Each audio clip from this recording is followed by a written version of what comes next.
Good afternoon and welcome to MarineMax Ocean View, New Jersey. My name is Alan, and today we are going to be taking a look at our 2024 218 Grady-White Adventure.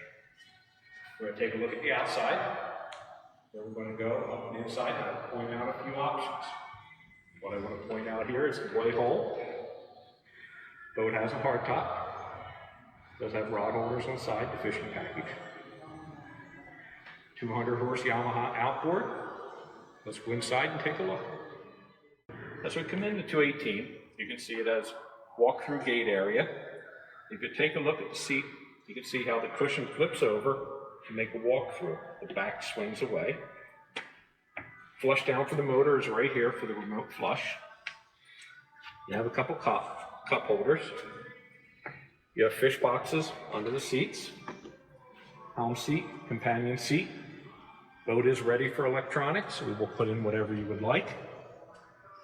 You can see the cuddy cabin with the porta potty.